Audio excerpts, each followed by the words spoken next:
ایک کوشش ناکام ہو جائے کوئی پرواہ نہیں، نیکسٹ، پھر تیار رہو ناکامی کے لیے. ایسا نہ ہو جو انگریزی میں کہتے ہیں hope for the best but be prepared for the worst.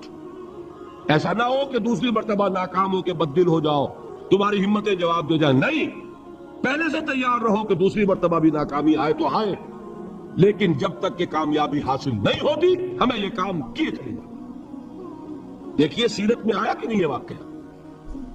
بدر میں مسلمانوں کو فتح ہوئی تو احد میں زخ پہنچی کہ نہیں؟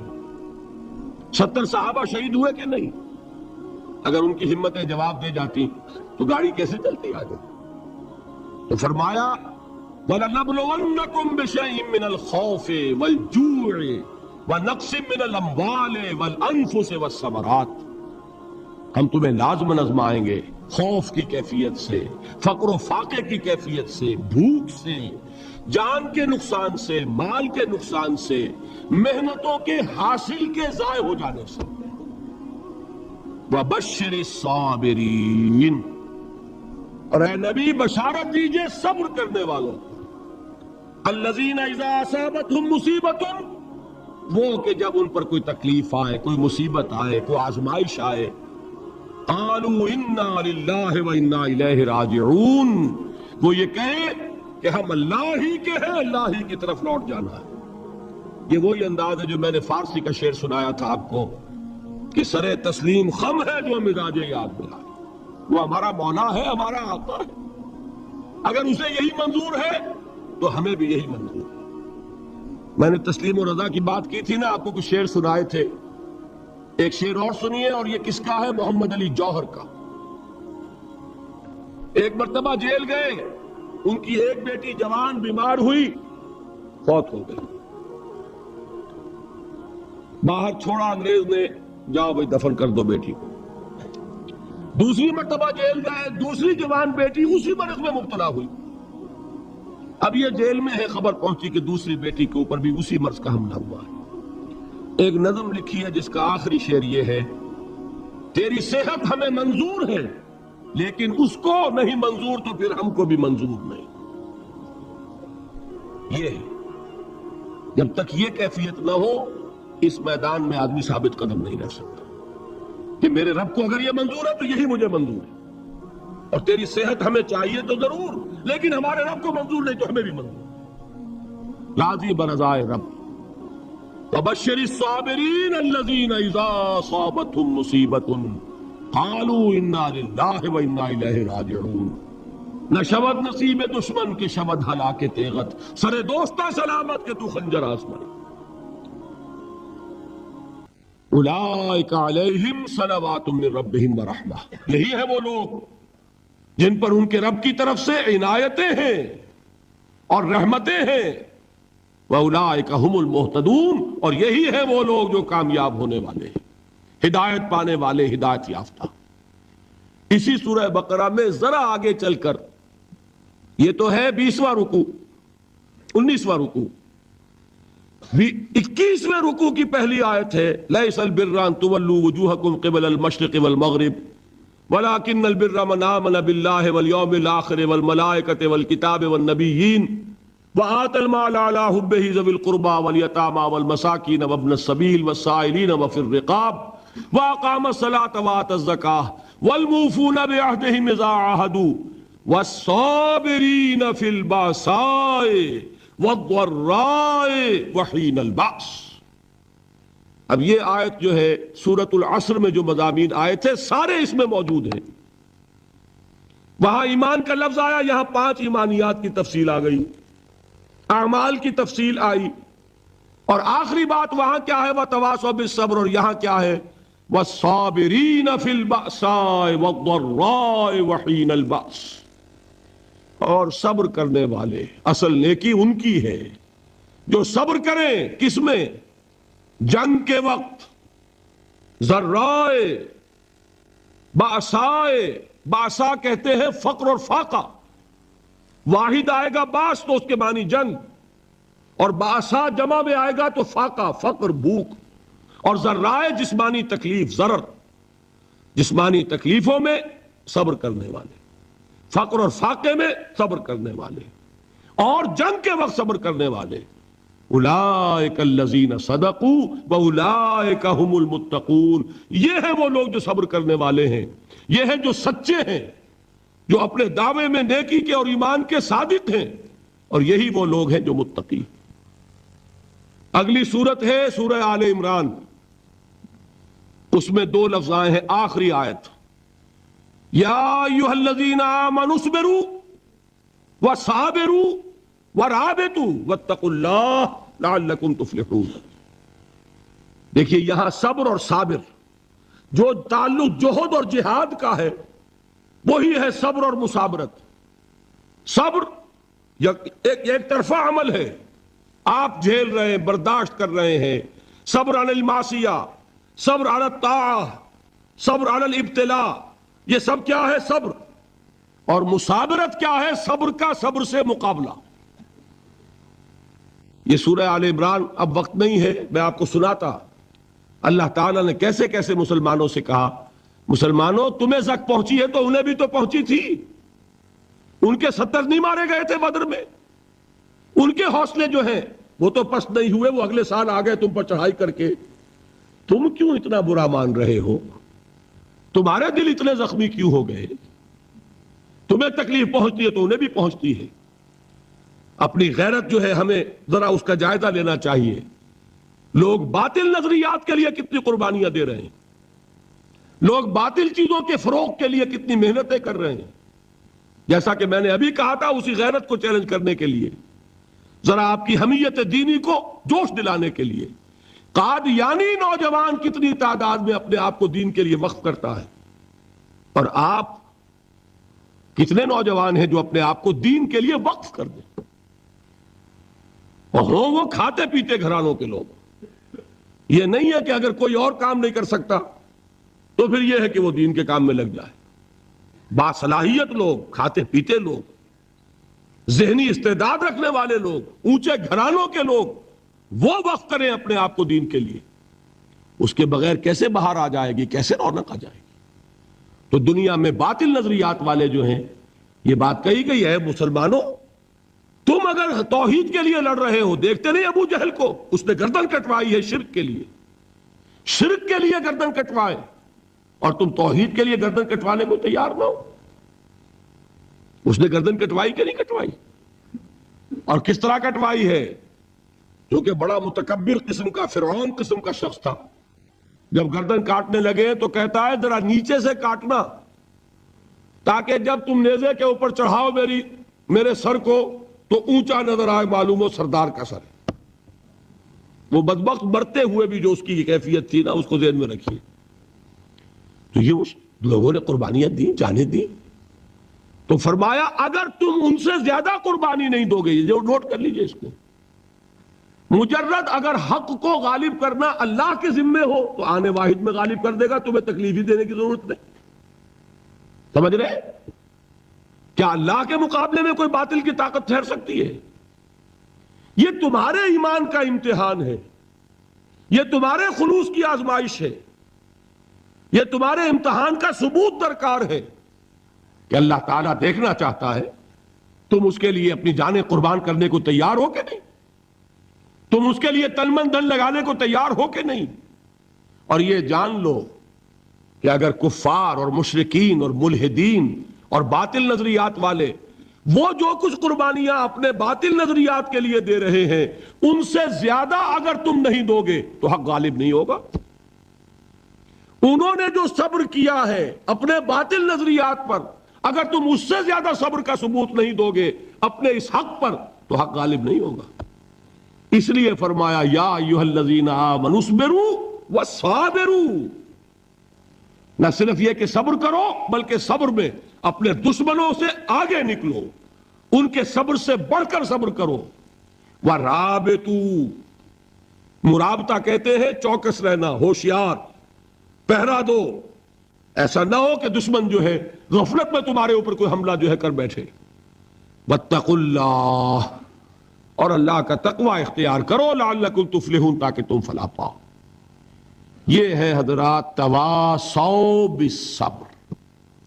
میں نے عرض کیا تھا ہر جگہ پر آپ کو چوٹی کی بات صبر ملے گا. آیت الکرسی، آیت البر جو میں نے آپ کو سنائی آخر میں، والصابرین فی الباساء والضراء وحین الباس.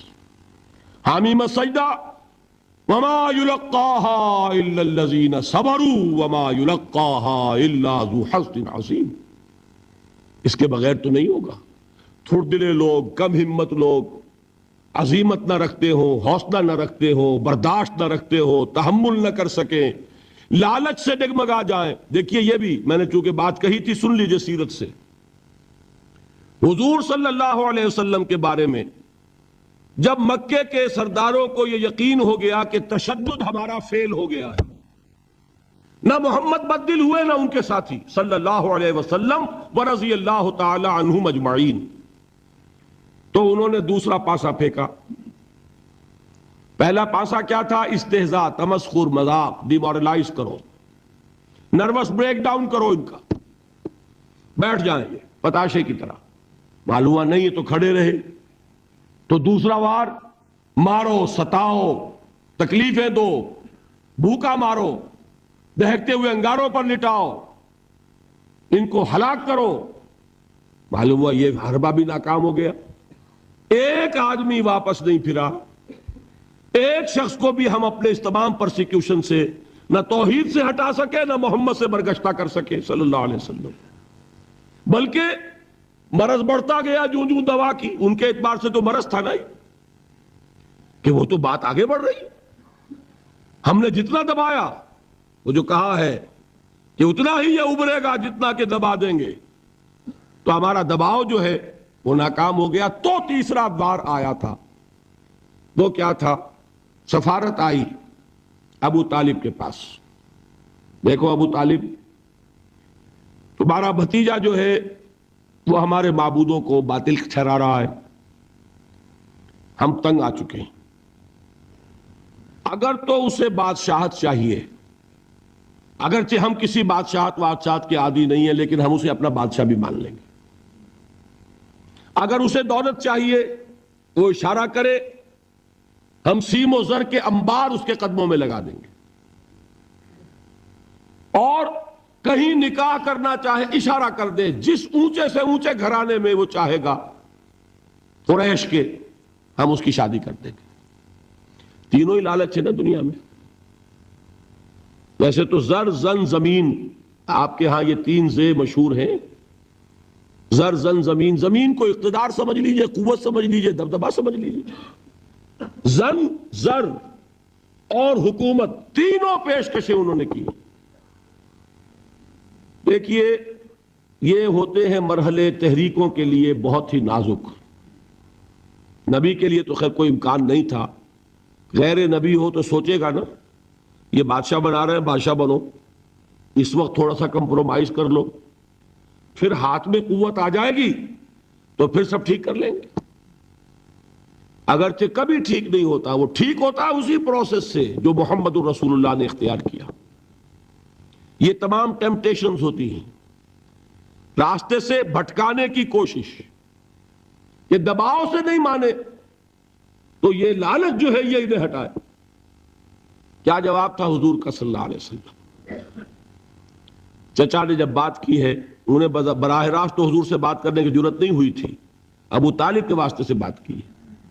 چچا نے جب بات کی ہے آ کر، حضور نے فرمایا چچا جان اگر وہ میرے داہنے ہاتھ میں سورج اور بائیں میں چاند رکھ دے تب بھی میں یہ کام نہیں چھوڑ سکتا.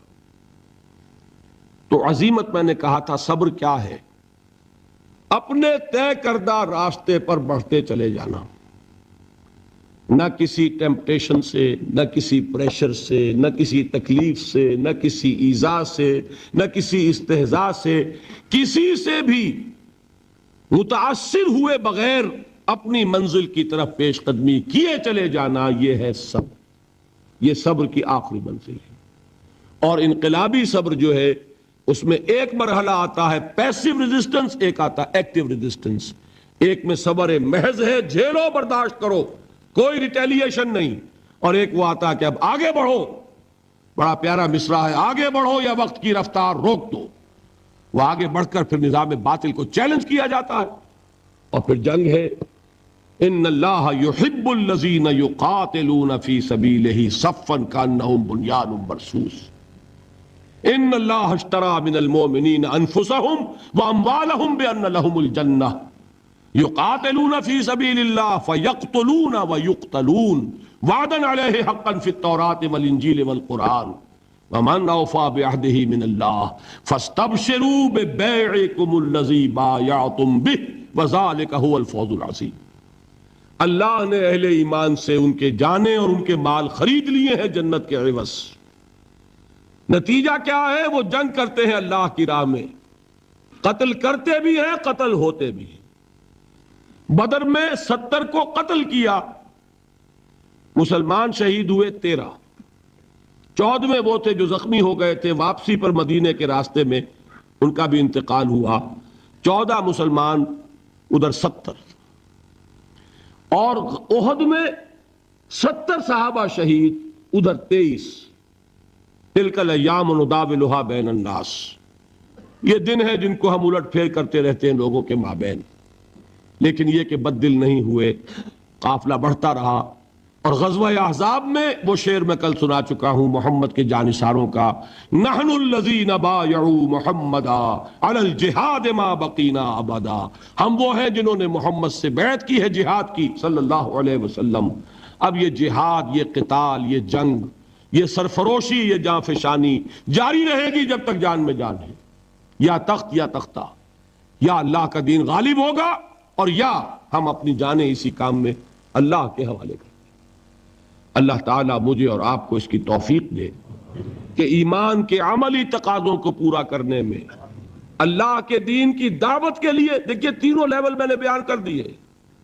پہلی سطح پر اللہ کی بندگی، خود اسلام، خود اطاعت میں صبر عن المعصیہ، صبر علی الطاعہ، اللہ کی اطاعت پر صبر، معصیت سے رکنے پر صبر۔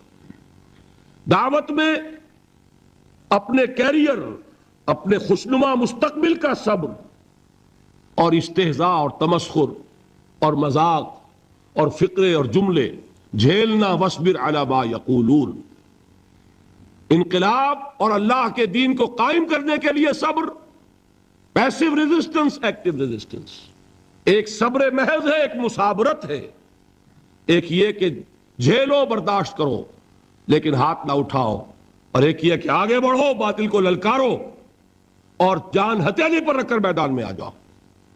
یہ 6 صبر میں نے آج آپ کو بتائے، 2 صبر ہیں ہر لیول کے۔ میں نے عرض کیا تھا کہ یہ تینوں لیول سامنے ہوں گے تو ہی مختلف چیزوں کے، جہاد کے درجات بھی تب سمجھ میں آئیں گے اور صبر کے مراتب بھی سب سمجھ میں آئیں گے۔ اللہ تعالی ہمیں جہاد کی توفیق عطا فرمائے اور صبر کی توفیق عطا فرمائے اور فیصلہ کرنے کی توفیق عطا فرمائے کہ میری زندگی کا مقصد تیرے دین کی سرفرازی، میں اسی لیے مسلمان، میں اسی لیے نمازی۔ حضرت مصعب بن عمیر رضی اللہ تعالی عنہ، وہ نوجوان 200 درہم کا جوڑا ان کا سل کر آتا تھا شام سے تیار ہو کر، لباس معطر ہوتا تھا، جدھر سے نکل گیا پوری گلی جو ہے وہ معطر ہو گئی، انگلیاں اٹھ رہی ہیں، وہ جا رہا ہے مصعب، یہ خوشبو اس کی ہے۔ اس مصعب کے ساتھ کیا سلوک کیا؟ باپ تو مر چکا تھا، ماں نے پالا تھا، دولت بہت چھوڑ کر گیا تھا باپ، لہذا ماں نے بڑے ناز و نام میں پالا، بڑے لاڈ پیار میں 200 درہم کا جوڑا تیار ہو رہا ہے۔ لیکن یہ کہ آپ کو معلوم ہے عرب کے اس معاشرے میں عورت کی کوئی حیثیت نہیں تھی، ماں کا اختیار نہیں تھا، چچا تھا آپ سربراہ خاندان کا۔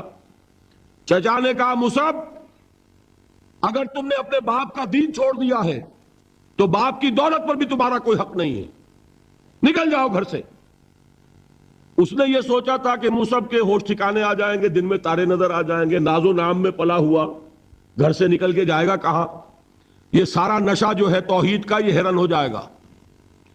حضرت مصعب کا جواب بالکل برعکس تھا، اچھا ٹھیک ہے چچا جان، میں گھر چھوڑتا ہوں۔ وہی بات جو کبھی کہی تھی ابراہیم نے، باپ نے کیا کہا تھا؟ واجرنی ملیہ، جاؤ چلے جاؤ، دفع ہو جاؤ میری نگاہوں سے۔ حضرت ابراہیم نے کیا جواب دیا تھا؟ سلام علیک ساستغفر لک ربی انہ کان بی حفیہ۔ اچھا ابا جان آپ کا حکم یہی ہے تو میں چلتا ہوں، آپ پر سلامتی ہو، میرا رب مجھ پر بڑا مہربان ہے، میں اس سے آپ کے لیے استغفار کروں گا۔ چل دیے یہی جو ہے حضرت ابراہیمی کی نسل ہے نا قریش. آج ابراہیم کے ایک بیٹے کے ساتھ وہی معاملہ ہو رہا ہے مصعب کے ساتھ, اور مصعب چلنے کے لیے تیار ہو گئے. چچا نے سوچا, میں سمجھتا تھا کہ ہوش ٹھکانے آ جائیں گے, یہ تو تیار ہو گیا نکلنے کے لیے. غصے میں آ کے اگلی بات کہی, یہ کپڑے جو پہنے ہوئے تم نے یہ بھی اسی مشرک باپ کی کمائی کے ہیں, اتارو ان کو. وہی کپڑے اتارے, مادر زاد برہنہ گھر سے نکالے گئے. ماں کے پاس پہنچے, ماں نے آنکھوں پر ہاتھ رکھے. مصعب کیا ہوا؟ کہ ماں سے کہتے ہیں کہ ماں میں موحد ہو گیا ہوں. اور وہاں سے گئے, پھر حضور کی خدمت میں کپڑے کہیں سے مانگے ہوں گے. یہ مصعب ہیں 200 درہم کا جوڑا پہننے والے. جب حضور پر مدینے کے 12 افراد ایمان لائے تھے, بیعت عقبہ اولا ہوئی, انہوں نے کہا کہ حضور ہمیں کوئی شخص اپنا ایسا شاگرد دیجئے جو ہمیں قرآن پڑھا سکے. حضور نے حکم دیا, مصعب جاؤ, اب مدینے جاؤ, یثرب جاؤ, یثرب والوں کو قرآن پڑھاؤ, انہیں تبلیغ کرو. مصعب گئے ہیں وہاں, 1 سال کی کمائی 75 افراد لا کر حضور کے جھولی میں اگلے سال ڈال دیے کہ حضور یہ میری 1 سال کی کمائی ہے. 72 مرد 3 عورتیں, انہوں نے وہ بیعت کی تھی, بیعت عقبہ ثانیہ, جس کے الفاظ کل میں نے آپ کو سنائے تھے. بایعنا رسول اللہ صلی اللہ علیہ وسلم علی السمع والطاعت فی العسر والیسر والمنشط والمکرہ وعلی اثرت علینا وعلی لا ننازع الامر اہلہ وعلی ان نقول بالحق اینما کننا لا نخاف فی اللہ لومۃ لائم. یہ 72 مرد تھے مدینے کے جنہوں نے یہ بیعت کی. پھر انہوں نے ریکویسٹ کی کہ حضور اب آپ ہمارے ہاں تشریف لائیے, ہم اگر یہ مکے والے وہاں حملہ کریں گے تو ہم آپ کی حفاظت کریں گے جیسے کہ اپنے اہل و عیال کی کرتے ہیں. بہرحال وہ مصعب بن عمیر ہیں جو غزوہ احد میں شہید ہوئے, اور جب شہید ہوئے تو ان کے جسم پر صرف ایک چادر تھی.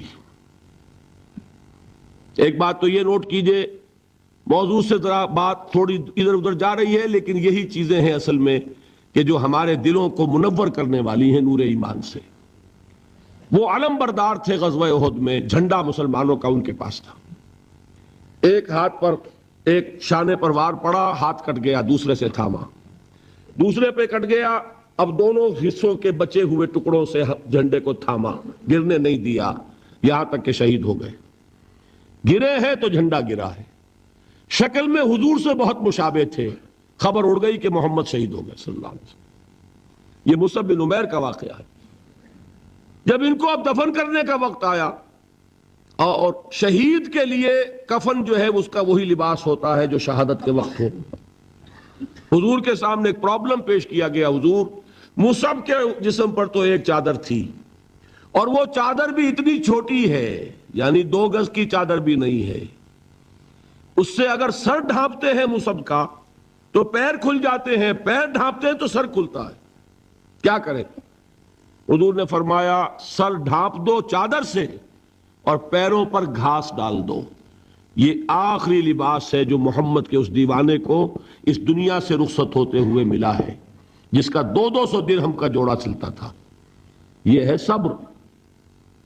برداشت کیا کہ نہیں کیا؟ تو یہ جان لیجئے, میں جو بات فلسفے کی سمجھانا چاہتا تھا وہ یہ جو پیسیو ریزسٹنس ہے 8 سال جو رہی ہے کہ تمہیں ماریں, تمہیں تکلیفیں پہنچائیں, تم پر جو بھی آئے جھیلو, برداشت کرو, تمہیں ہاتھ اٹھانے کی اجازت نہیں. اصل میں انقلابی عمل میں یہ بہت فیصلہ کن چیز ہے. اس کی وجہ کیا ہے؟ دیکھیے, اگر شروع ہی سے انقلابی لوگ وائلنٹ ہو جائیں گے تو ظاہر بات ہے وہ تو تھوڑے ہوتے ہیں, گنتی کے ہوتے ہیں. جو نظام قائم ہے اس کے پاس طاقت بہت ہوتی ہے, اس نظام کو اخلاقی جواز حاصل ہو جائے گا ان کو کچل دینے کا, ختم کر دینے کا. اب جب کہ وہ ہاتھ نہیں اٹھا رہے تو اخلاقی جواز تو نہیں ہے نا.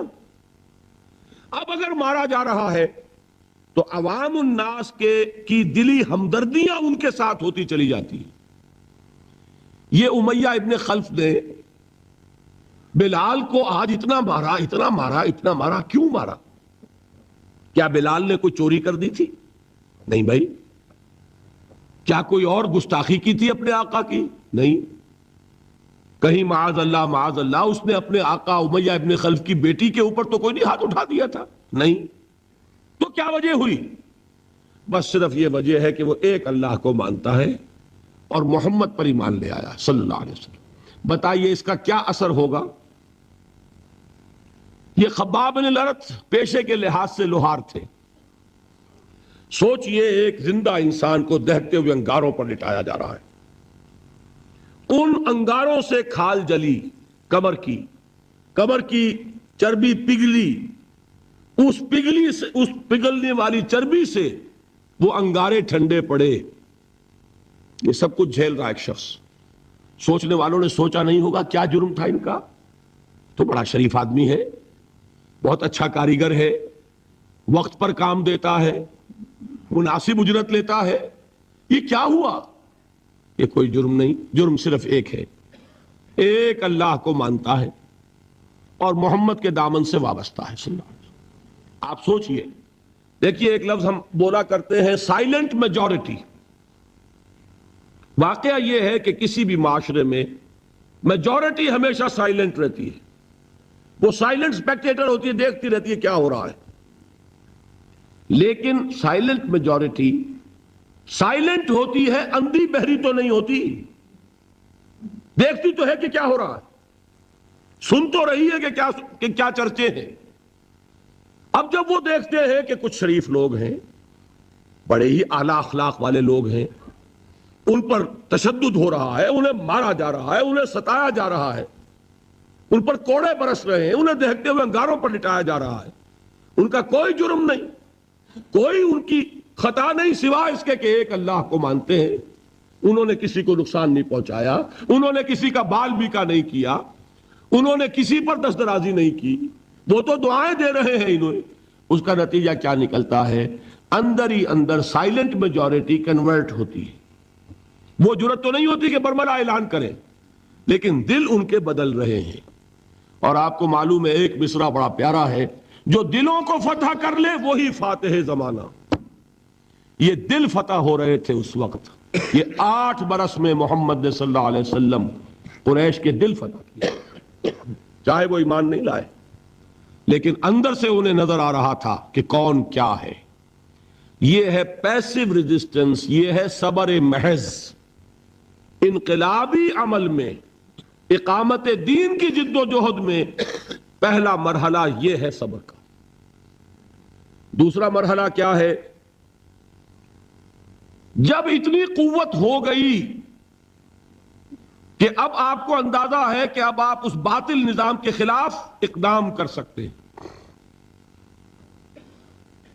دیکھیے ریولوشنری پروسیس کسے کہتے ہیں؟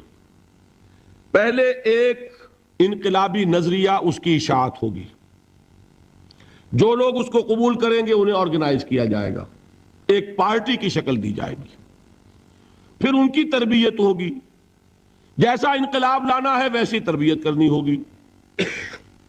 اب ٹکراؤ ہوگا اس باطل نظام کے ساتھ، غلط نظام کے ساتھ۔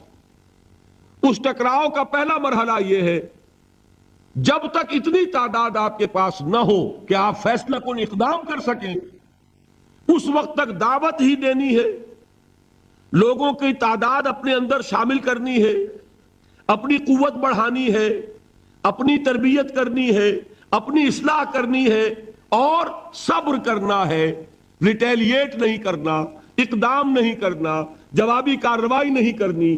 یہ کام ہے جو 12 برس میں مکے میں مکمل ہو گیا۔ اب کیا ہوا؟ ایک تعداد اب ہے حضور کے جانثاروں کی۔ یہ تعداد کیسے لوگوں کی ہے؟ ڈیووٹڈ، ڈیڈیکیٹڈ، اپنی زندگیاں وقف کیے ہوئے لوگ، ہر طرح کے امتحان سے گزر چکے، بھٹیوں میں سے نکل چکے، تربیت ہو چکی، منظم ایسے ہیں کہ جو حضور کا حکم ہے اس پر عمل پیرا ہے۔ سمع و طاعت، سنو اور اطاعت کرو، جس کا میں عرض کر چکا ہوں اس سے بڑا کٹھن معاملہ نہیں ہو سکتا کہ تمہیں دہتے ہوئے انگاروں پر لٹا دیا جائے، تمہیں ہاتھ اٹھانے کی اجازت نہیں ہے۔ اس پر بھی پورے اترے صحابہ کرام، کسی نے ریٹیلیٹ نہیں کیا۔ اب معلوم ہوا، اور اللہ نے ایک جگہ عطا فرما دی مدینہ منورہ، کہ وہاں حضور کو تمکن عطا فرما دیا، بیس مل گیا اب انقلابی عمل میں اقدام کا۔ بیس بھی ہے مدینہ، طاقت بھی ہے صحابہ کرام کی۔ اب اقدام ہوا۔ اقدام کیا تھا؟ نبی اکرم صلی اللہ علیہ وسلم نے مدینے پہنچنے کے بعد، اور یہ نوٹ کر لیجئے، سورہ حج کی ایک آیت ہے، اُذِنَ لِلَّذِينَ يُقَاتَلُونَ بِأَنَّهُمْ ظُلِمُوا وَإِنَّ اللَّهَ عَلَى نَصْرِهِمْ لَقَدِيرٌ۔ آج سے اجازت دی جا رہی ہے ان لوگوں کو جن پر ظلم و ستم کے پہاڑ توڑے گئے۔ ابھی تک حکم تھا ہاتھ بندے رکھو، آج سے ہاتھ کھول دیے گئے۔ یو کین ریٹیلیٹ، تم بدلہ لے سکتے ہو، جوابی کارروائی کر سکتے ہو۔ یہ آیت نازل ہوئی، حضرت عبداللہ ابن عباس کی یہ رائے ہے کہ یہ آیت نازل ہوئی ہے دوران سفر ہجرت، جب حضور مکے سے مدینے تشریف لے جا رہے تھے، یہ آیت نازل ہوئی۔ یہ گویا کہ ٹرننگ پوائنٹ ہے کہ اب تک تو تمہیں حکم یہ تھا کہ چاہے تمہارے جسم کے ٹکڑے اڑا دیے جائیں، تم کوئی جوابی کارروائی نہیں کر سکتے۔ اب وہ حکم بدل گیا، اب تم اقدام کرو، جوابی کارروائی کرو۔ حضور نے کیا کیا اس کو سمجھ لیجئے، یہ سیرت کا بہت اہم باب ہے اور نگلیکٹڈ ہے، توجہ نہیں ہوئی اس پر۔ واقعات موجود ہیں سیرت کی کتابوں میں، ان واقعات کی اہمیت کیا ہے، ان سے کیا نتیجہ نکلتا ہے، اس پر زیادہ توجہ نہیں ہوئی۔ حضور نے مدینے پہنچ کر 6 مہینے تو کوئی اقدام نہیں کیا، اپنی پوزیشن کو کنسولیڈیٹ کیا۔ 3 اہم کام کیے، مسجد نبوی کی تعمیر کے ایک مرکز وجود میں آ جائے، وہی اب آپ کی تربیت گاہ ہے، وہی خانقاہ ہے، وہی گورنمنٹ ہاؤس ہے، وہی درسگاہ ہے، اصحاب صفہ ہے، حضور صلی اللہ علیہ وسلم ہے، نماز با جماعت ہے، خطبہ جمعہ ہے، تو خانقاہ بھی وہی، تربیت گاہ بھی وہی، درسگاہ بھی وہی، گورنمنٹ ہاؤس بھی وہی۔ دوسرا کام کیا کیا؟ جو یہودی قبائل تھے ان کو جکڑ لیا معاہدوں میں، معاہدے کر لیے تاکہ مدینے کے ڈیفنس کے لیے جوائنٹ ڈیفنس، اگر مدینے پر حملہ ہوگا طے ہو گیا کہ مل جل کر ڈیفینڈ کریں گے۔ یہ ایک بہت بڑا اقدام ہے۔ یہ تو آپ جو مستشرقین ہیں ان کی اگر کتابیں پڑھیں، Muhammad at Mecca, Muhammad at Medina, by Montgomery Watt, تو آپ کو پتا چلے گا کہ کیا کیا تعریفیں لوگوں نے کی ہے کہ یہ کس قدر اہم اقدام تھا اور کتنی دور بینی اور پیش بندی کا معاملہ کیا تھا محمد رسول اللہ نے۔ تیسرا کام کیا کیا؟ مواخات مہاجرین اور انصار کو جوڑ کر ایک وحدت بنانا۔ آپ کو معلوم ہے اس کی تاریخ میں کوئی مثال نہیں ہے۔ ایک انصاری ایک مہاجر بھائی ہو گئے تو لوگوں نے گھر تقسیم کر دیے، دکانیں تقسیم کر دی، کاروبار بانٹ دیے۔ یہاں تک واقعہ ملتا ہے کہ ایک انصاری صحابی اپنے مہاجر بھائی کو گھر لے گئے، فرمایا یہ میری 2 بیویاں ہیں، ان میں سے جو تمہیں پسند ہو اشارہ کر دو، میں ابھی طلاق دے دوں گا تاکہ تم ان سے شادی کر لو۔ میں یہ برداشت کرنے کو تیار نہیں کہ میرے گھر میں 2 بیویاں ہوں اور میرے بھائی کا گھر جو ہے وہ آباد نہ ہو۔ کوئی مغالطہ آپ کو نہ ہو جائے، کوئی غلط دلیل اس سے آپ نہ لے۔ اس وقت تک پردے کا حکم نہیں آیا تھا، پردے کا حکم بعد میں آیا، وہ سن 5 میں آیا، 6 میں آیا، سورہ نور میں، سورہ احزاب میں۔ یہ تو 5 اور 6 کی صورتیں ہیں۔ یہ واقعہ ہو رہا ہے سن 1 ہجری میں، تو ابھی پردے کا حکم تھا نہیں، پردہ اس معاشرے میں تھا نہیں۔ گھر لے گئے سیدھے، یہ 2 بیویاں ہیں اور ان میں بھی چوائس تمہارا، جو تم پسند کرو۔ یہ 3 کام ہے انٹرنل کنسولیڈیشن، اور اس کے بعد آپ نے اب چھاپا مار دستے بھیجنے شروع کر دی۔ مکے کے خلاف اقدام، وہ اقدام کیا ہے؟ جدید اصطلاح میں بات سمجھا دوں گا۔ 2 کام: political isolation of Quraysh and economic blockade of Mecca. حضور تشریف لے گئے، ایک قبیلے سے آپ نے معاہدہ کر لیا، وہ قبیلہ یا تو پہلے حلیف تھا قریش کا، اب حلیف ہو گیا محمد کا صلی اللہ علیہ وسلم۔ قریش کی آئسولیشن ہو رہی ہے اور حضور کی قوت بڑھ رہی ہے۔ یا یہ کہ ان کا بھی معاہدہ ہو گیا، ان کا بھی ہو گیا، تو نیوٹرل تو ہو گیا نا۔ یہ ہے پولیٹیکل آئسولیشن آف قریش. اور اکنامک بلاکیڈ کیا ہے؟ قریش کا کیا تھا ذریعہ معاش؟ تجارت. تجارتی قافلے کہاں جاتے تھے؟ شام. وہ راستہ گزرتا تھا بدر کے پاس سے، اور جاتے تھے یمن. وہ راستہ گزرتا تھا طائف ہو کر. حضور نے دونوں پر دستے بھیجنے شروع کر دیے. He proved his military presence on the caravan routes of Quraysh. بات سمجھ رہے؟ اور ایک جو اس میں خاص طور پہ لشکر بھیجا آپ نے، وہ نخلا بھیجا. نخلا ایک وادی ہے، آپ حضرات اگر کبھی گئے ہو تو مکے سے جب طائف کی طرف جاتے ہیں تو درمیان میں وادی آتی ہے، وادی نخلا.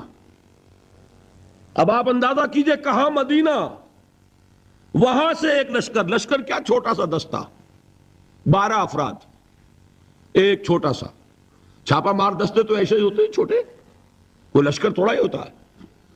حضرت عبداللہ ابن جہش اس کے کمانڈر، انہیں ایک سیلڈ لیٹر دیتے ہیں حضور، مہر لگا ہوا، کہ مدینے سے 2 دن کی مسافت پر باہر نکل کر پھر کھولنا اس کو، اور جو اس میں لکھا ہوا ہے انسٹرکشنز جو ہے کیری آؤٹ کرو. اتنی سیکریسی. جب وہ نکلے 2 دن کے فاصلے پہ باہر چلے گئے، کھولا، لکھا وادی نخلا میں قیام کرو اور وہاں جا کر قریش کی نقل و حرکت پر نگاہ رکھو اور ہمیں اطلاع دیتے رہو. اب یہ 300 میل کا سفر کر کے وہاں پہنچے ہیں. وہاں اتفاق سے ایک قافلہ قریش کا گزر رہا تھا، اس سے مٹ بھیڑ ہو گئی، مقابلہ ہوا. ایک آدمی قرشی جو ہے کافر مشرک، وہ ان کے ہاتھوں مارا گیا. 2 کو انہوں نے گرفتار کیا، باقی بھاگ گئے. تو جو مال غنیمت تھا وہ لے کر آ گئے. حضور ناراض ہوئے کہ میں نے تمہیں اس کا حکم نہیں دیا تھا، میں نے صرف یہ کہا تھا کہ وہاں قیام کر کے ہمیں انفارم کرتے رہو. لیکن یہ بات ریکارڈ پر آ جانی چاہیے کہ ہجرت کے بعد پہلا قتل جو ہوا مسلمانوں کے ہاتھوں ایک مشرک کا ہوا.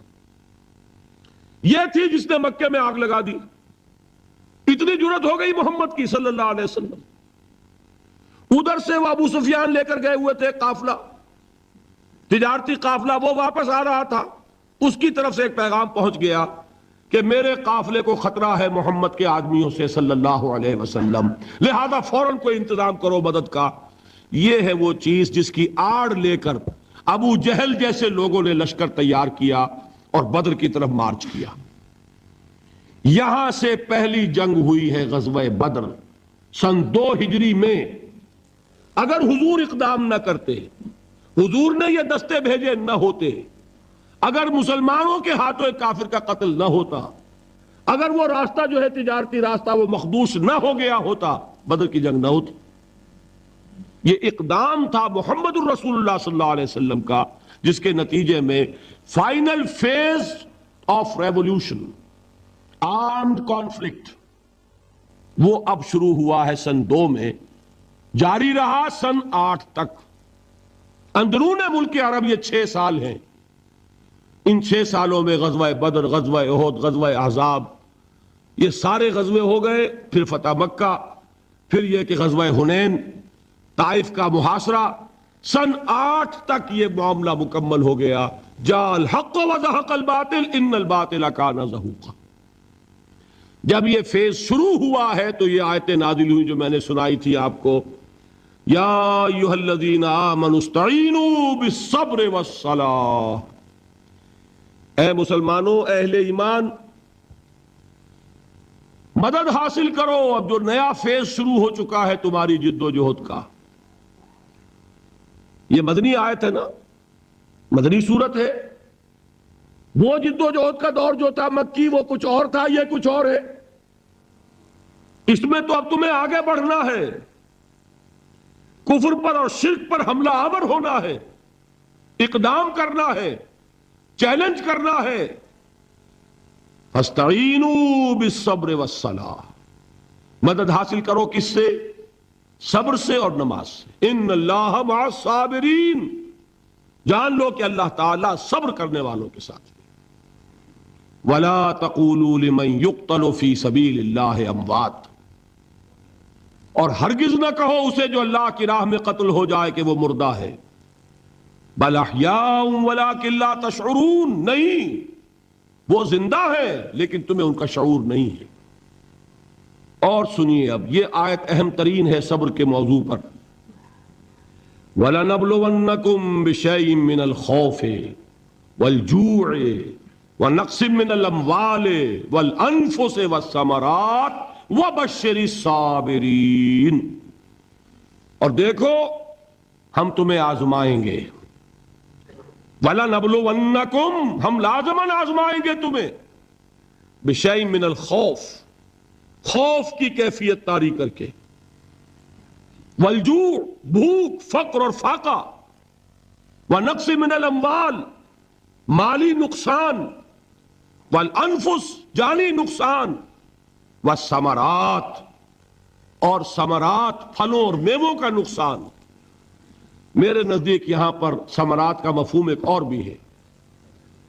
ایک تو صاف تھا کھجور کی فصل تیار ہے، غزوہ تبوک جانے کا حکم مل گیا، کون اتارے گا؟